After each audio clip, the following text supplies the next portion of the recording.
Télérama. Le festival continue, voici notre émission numéro 4. Nous allons vous parler aujourd'hui du film très attendu de Jean-Luc Godard qui s'appelle Le Livre d'Images. Godard n'était pas là, mais on va vous expliquer exactement ce qui s'est passé. Et puis le nouveau film de Jian Zanke qui s'appelle Les Éternels. On m'expliquera pourquoi, mais ça c'est un autre problème. Ensuite, nous aurons l'interview du jour. Ce sera la comédienne Johanna Kulig, qu'on a trouvé tous, je crois, fascinante dans le film de Pavel Pawlikowski qui s'appelle Cold War, mais qui est passé il y a 2 jours. Elle va nous expliquer la difficulté du rôle. Et puis, on aura un coup de cœur que nous donnera Jacques Maurice sur un film de la semaine de la critique. J'ai donc dit Jacques Maurice, bonjour Jacques, bonjour. Samuel Douer est là aussi. Bonjour Pierre. Et bien voilà, nous allons commencer donc avec le film très attendu de Godard, qui s'appelle Le Livre d'Images, et d'abord un extrait du film pour éclaircir peut-être, son propos.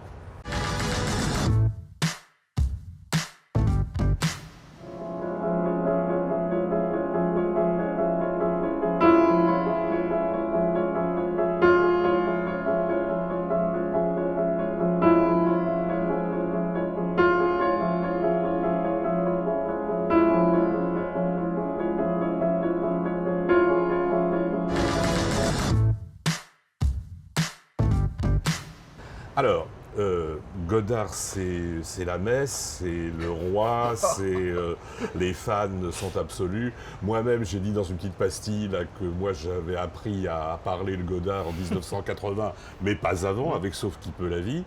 Bon, mais c'est comme une langue difficile, quelquefois il faut la continuer. Si on ne parle pas souvent le Godard, on a tendance à l'oublier, c'est peut-être un peu mon cas, mais je vais commencer par vous demander ce que vous en pensez, vous, de ce livre d'images. On commence par Jacques. Allez, moi j'aime beaucoup, tu es un fan. Je suis un Godardophile. Je suis un fan, mais pas aveuglé, donc je fais aussi Si, peut-être un peu. Pas tant que ça, je fais la différence entre les films. Et là, j'aime beaucoup, il faut savoir que là, c'est pas du tout une fiction, il y a pas du tout d'acteurs, comme dans le précédent, il y avait encore des acteurs, il y avait son chien aussi dans Adieu au langage. Là, c'est vraiment ça, c'est dans le prolongement un peu de ce qu'il a fait avec Histoire du cinéma. Voilà, c'est-à-dire c'est un montage absolument monumental d'extraits de films, de photos, d'images prises sur YouTube. Un montage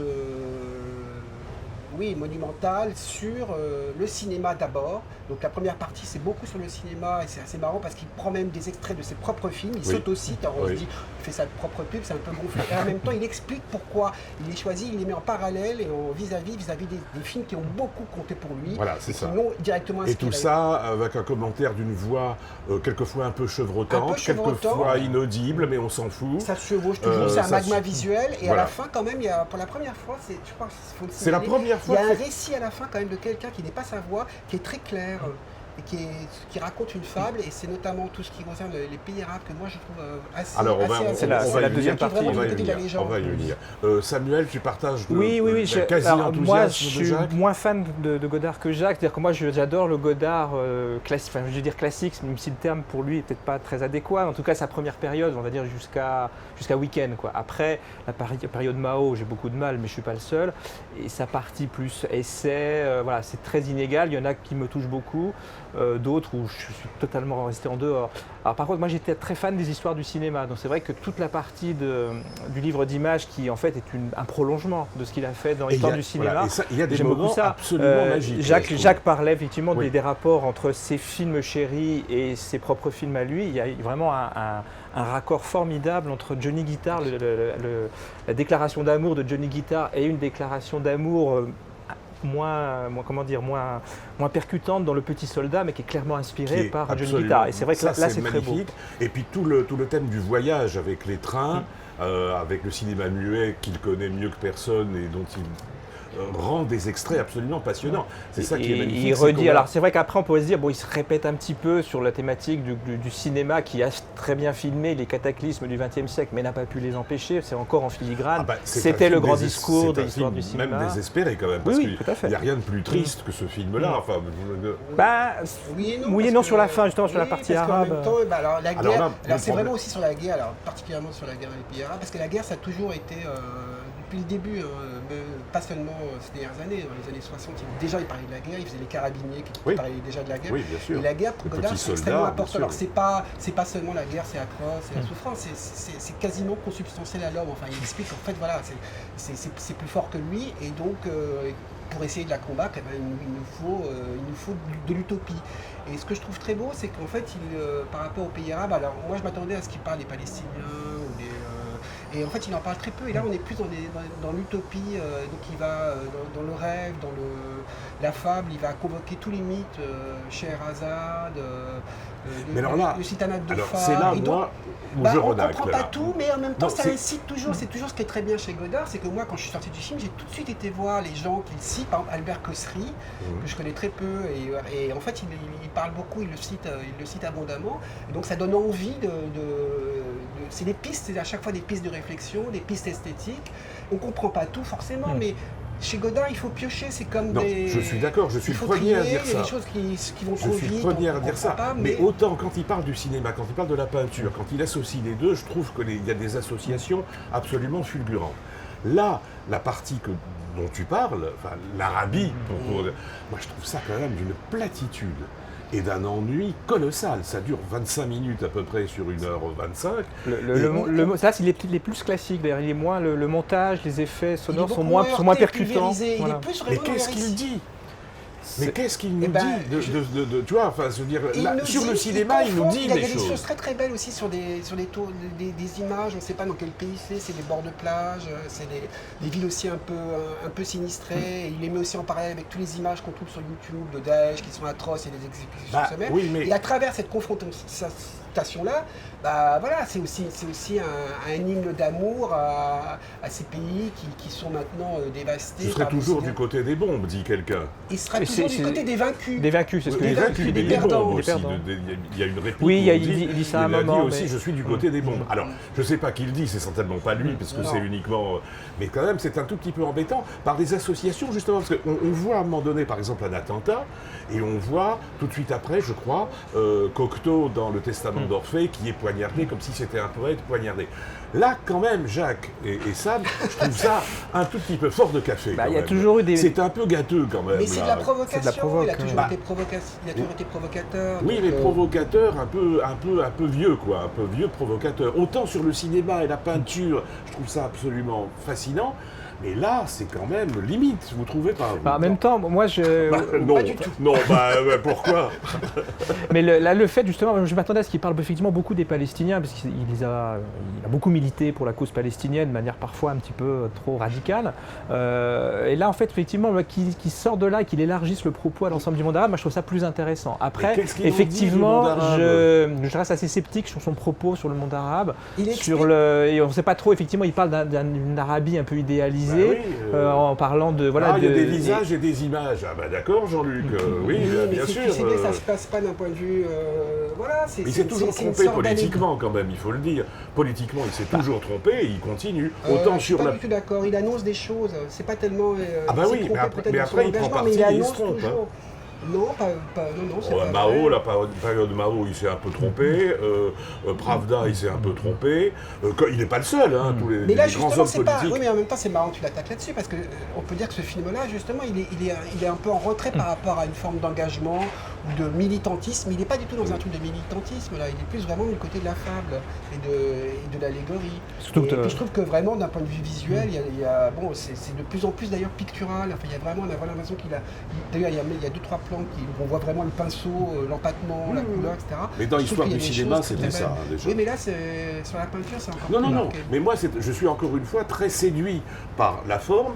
Mais quand, une fois de plus, avec Godard, quand il veut parler un peu de fond, alors vous dites il élargit, à force d'élargir... le propos est un peu confus et voilà, effectivement très très ambigu. Donc c'est souvent le cas avec lui. Dernière parole à Jacques. Je m'interrogeais juste sur le titre, parce que c'est marrant, on a très peu parlé. pourquoi il n'y a pas de... Parce qu'en général, livre d'images, il y a toujours un S à image, Oui. il n'y a pas d'image. Oui. Alors je sais qu'il aime beaucoup le singulier, Godard. Il est singulier lui-même, donc alors peut-être que faut le résumer comme ça, Ah mais ouais. c'est un titre énigmatique. Voilà. Pas de conférence de presse puisqu'il n'était pas... Ah si, Enfin, si, pardon, ah, il si, était si, là. si, Non, non, il une n'était conférence, pas là, ouais, mais une conférence de presse expérimentale assez étonnante, quoi, puisqu'en fait il était par FaceTime, et donc les journalistes lui posaient des questions à un micro, et on voyait Godard sur un smartphone qui répondait avec le cigare à la bouche, des réponses un peu à son image et un peu à l'image du film, des fulgurances, d'autres moments très elliptiques, voire totalement cryptiques. Voilà, puis avec une voix un peu, comme dans le film, un peu chevrotante, très hésitante, très fatiguée, et puis il y a un moment pendant un quart d'heure assez magique, quoi. Vraiment, il est des réponses très pertinentes, et voilà. Bon, je vais réaliser mon Godard et puis Toi qui es un grand ophulicien, d'ailleurs, il y a beaucoup d'extraits d'autres. Notamment c'est très beau de terminer sur le plaisir.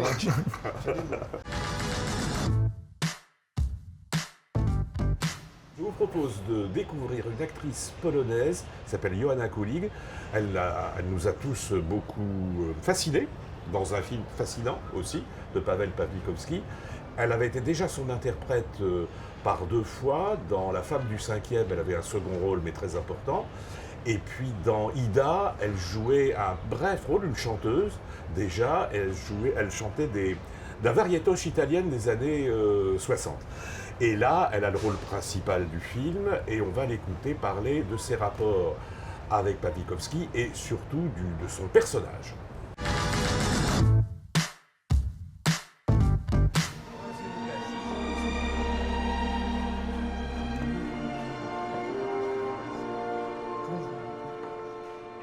One, two, 3 o'clock, 4 o'clock, rock. 5, 6, 7 o'clock, 8 o'clock, rock. 10, 11 o'clock, 12 o'clock, rock, roll, rock. Around the clock, tonight. This is the story about love, but about difficult love in a past century when the people wanted to be together, but they can't be together. At the beginning, they were very happy, especially for Zula. After, when the communists will come, they had to emigrate, and for Zula it was a difficult word. In France, she was alone, and she started to destroy herself, I think. She's half woman, half child, and she's not a completely 100% of adult person. That's why for her be in France, it's a lot of stress. Victor is everything for her father, you know, the mentor, his friend, everything. It's too much, I think.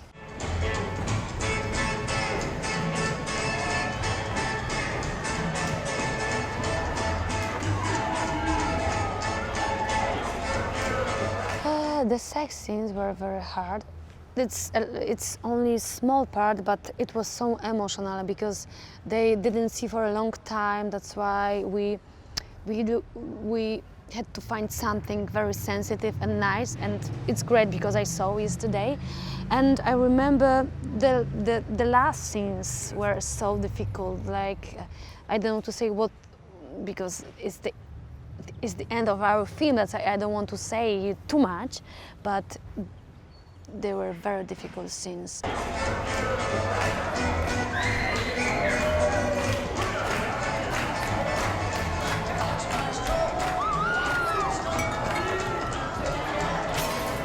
I think Zula is sometimes she's like animal, like, you know, like a snake. That's why Victor loves her, because they are different, you know.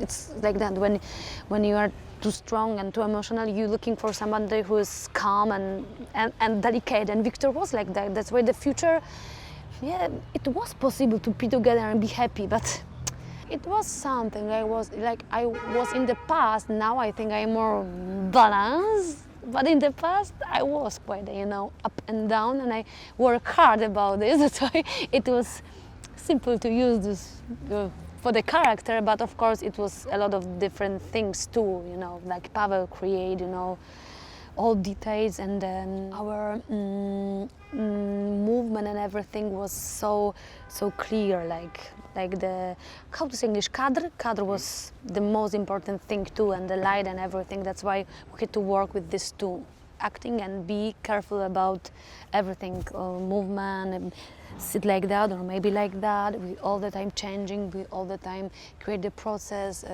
work very hard about the script.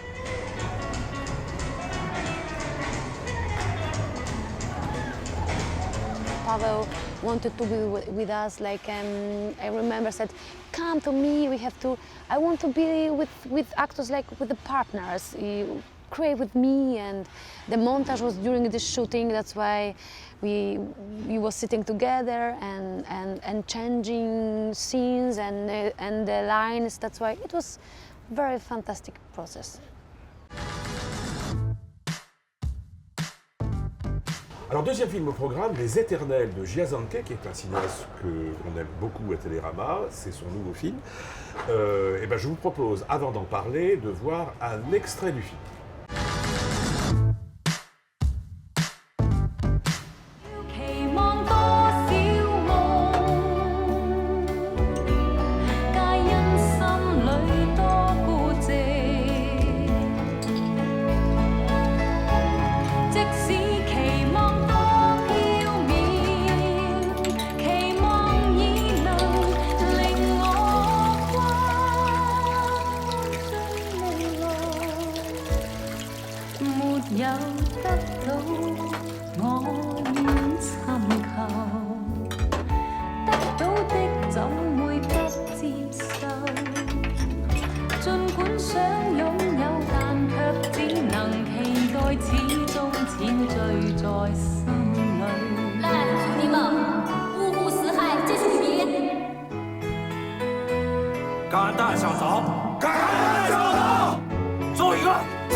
Alors messieurs, très beau film. Très beau film. On va aller plus vite parce qu'on s'est un peu égaré sur Jean-Luc Godard.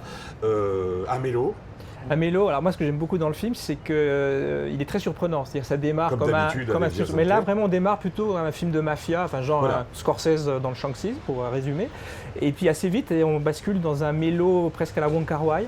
Et donc voilà, c'est ça qui m'a beaucoup plu, avec aussi des éléments de surprise, un petit passage de science-fiction comme il avait pu faire dans le film Still Life. Et à l'arrivée, oui, c'est un film vraiment surprenent de bout en bout, très romanesque et avec son actrice. Qui est l'égérie de Jiazanke, et c'est vraiment Sao Tao, qui est d'ailleurs l'épouse de Jiazanke, ça fait longtemps qu'il travaille avec elle.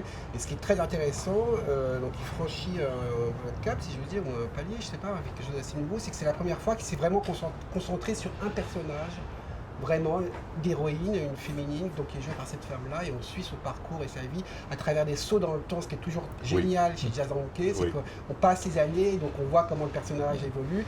Et c'est une histoire que je trouve une vraie histoire d'amour très compliquée, un peu tordue. J'ai envie de citer Pascal, le cœur a ses raisons que la raison ne connaît point, parce qu'on ne sait pas très bien ce qui se passe entre eux, mais c'est ce qui fait tout l'intérêt et le mystère, je trouve, de ce film, c'est ce drôle d'amour que cette femme éprouve pour un type qui à un moment donné a été dans la pègre et qui ne l'est plus vraiment. C'est la chute en effet d'un caïd de la pègre, et elle l'aime et elle l'aime pas vraiment, elle est passionnée. Non, c'est un film qui est vraiment très très très très très beau, avec des ellipses. Oui. Et ça c'est très bien, c'est-à-dire qu'on apprend après ce qui s'est passé, ça il est toujours très fort pour ça. Voilà, que dire que c'est une vraie réussite, c'est ça? Oui, je préférais A Touch of Sin, s'il faut vraiment citer les d'autres films de Jiazanke, mais c'est un de ses plus beaux films. Oui, moi aussi je trouve que c'est vraiment très beau film. C'est du grand, beau cinéma romanesque, avec des mouvements de caméra, des plans séquences comme il sait faire. Oui, je dirais que c'est presque plus antonionien que Wong Kar-wai. Il y a vraiment des longs plans séquences sur les voyages. Sur la dernière partie. C'est vraiment des choses qui sont très étonnantes. Et la fin est absolument magnifique, on ne racontera pas. Mais donc vraiment, c'est encore un beau film de Jiazanke. Bon, on va terminer l'émission avec toi, Jacques. Un petit coup de cœur. Oui. Alors, coup de cœur. Ou à la Semaine de la Critique. À la Semaine de la Critique, le titre du film. D'accord, alors ça s'appelle Diamantino. C'est réalisé par deux jeunes cinéastes portugais-américains, Gabriel Abrantes et Daniel Schmidt. Alors, ça cause de quoi? Et alors, ça cause de football, mais de manière extrêmement drôle. C'est un pastiche, une farce. On peut aussi dire que c'est une James Bonderie autour.